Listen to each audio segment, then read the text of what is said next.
Well, maybe I'll start you off with this.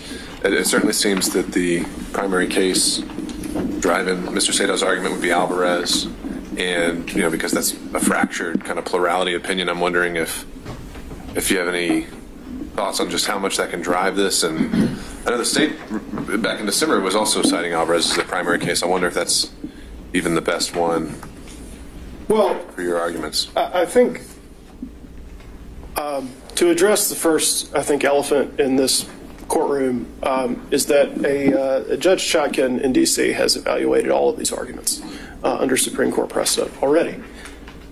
So I would refer Your Honor to the court's analysis, because I'm hardly going to improve upon the findings of a federal judge. However, speaking specifically to Alvarez, it is a plurality opinion with several different opinions written by other justices.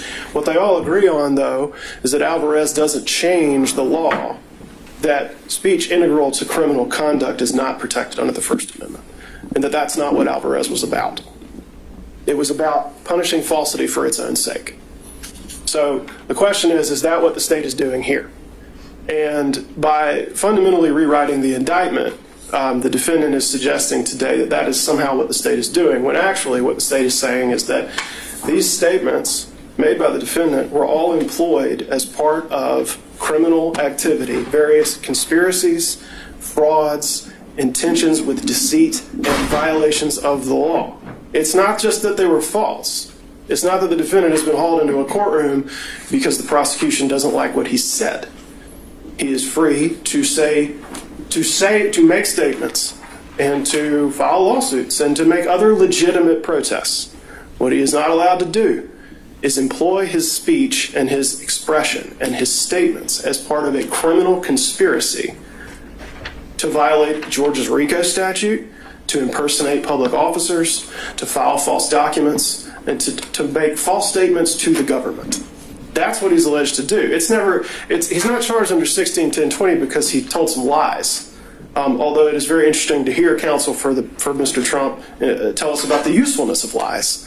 He's not being prosecuted for lying. He's being prosecuted for lying to the government, an act which is illegal because it does harm to the government. That's the reason that it's illegal. That's why it's different from the statute evaluated in Alvarez. Same thing with filing a false document. It's not just that you made a false statement. It's that you swore to it in a court document and submitted it to the court. That does harm to the judicial system. That's obviously different from just falsity being punished for its own sake. And that is what each and every charge in the indictment demonstrates, is that these statements are part of criminal conduct that is larger than just the false statement on its own. Especially with the RICO charge, where what we see is that this is a criminal organization whose members and associates engaged in various criminal activities, including but not limited to false statements and writings, impersonating a public officer, forgery, filing false documents, influencing witnesses, computer theft, computer trespass, and on and on and on. What the defendant is suggesting to Your Honor is trying to get around to the fact that because it's almost saying that because these statements are false, that these charges should be dismissed. It's like, well, you can't punish falsity on its own, and yet each time you look at the charge, the state is saying that he lied. So that must be the end of the inquiry. But that's not the end of the inquiry at all. That's not what the indictment says. It's not just that he lied over and over and over again, as counsel for the defendant points out by listing all of the instances in the indictment. It's that each of those was employed as part of criminal activity with criminal intentions. And we finally get to a place where where I knew we would end up, which is saying, I believe Your Honor was requested to think about it as not as lies, but as legitimate concern about election issues. Well, that sounds like a trial argument to me. But this is why I began by talking about intent with Your Honor, because I knew we were going to end up in this exact place where he said, sure, you can look at them as lies because they weren't true, or you could think this is just well-intentioned concerns from an American citizen speaking his mind. And that, of course, would probably be a pretty good argument to put before a jury, and I expect we will see it, but it's not a basis for dismissing the indictment. The whole question of intent is no doubt going to be brought up. It can only be determined by a jury.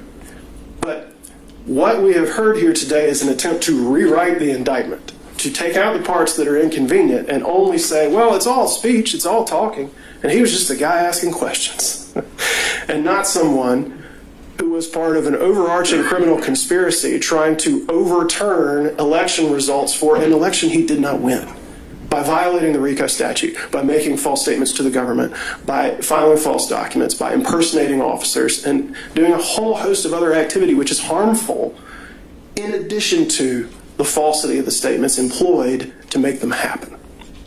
So I think there's been a suggestion that Your Honor can sort of reframe what you're looking at, but Alvarez does nothing to shift the basis that the court should stand upon when evaluating the indictment.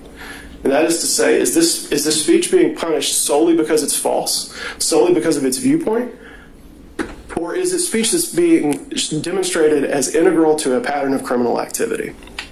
And finally, the fact that it speaks to political concerns or core political speech, and this is something that the court in D.C. Thoroughly addressed, does not change the fact that it can be employed as part of criminal conduct. The mere fact that you're talking about issues of public concern or core political speech, which may be completely fine and protected in most contexts, does not mean that you cannot be indicted if you use that kind of speech to pursue illegal activities. That's the whole nature of the question. So it's very circular, and I would direct Your Honor to page 6 to 7 of the post-hearing brief filed by Defendant Trump, which says, the speech integral to criminal conduct exception of the First Amendment does not apply here because all the charged conduct constitutes First Amendment protected speech. That is a very neat circle. The First Amendment protects us because all the speech is protected by the First Amendment. And in the end, no matter how much we hear about obviously the noble protections afforded by the First Amendment, all of this is an effort to get Your Honor not to look at the basic fact that this speech, this expression, all this activity is employed as part of a pattern of criminal conduct in a host of ways. And because Your Honor is bound by the indictment and has to look at the indictment and can't look beyond it, if we're going to get into this at this stage, then there's nowhere to go, as I said at the beginning, because this is all alleged as part of a pattern of criminal conduct and not protected by the First Amendment. Any argument to the otherwise is just to try to pretend like that's not true. All right. Thank you, Mr.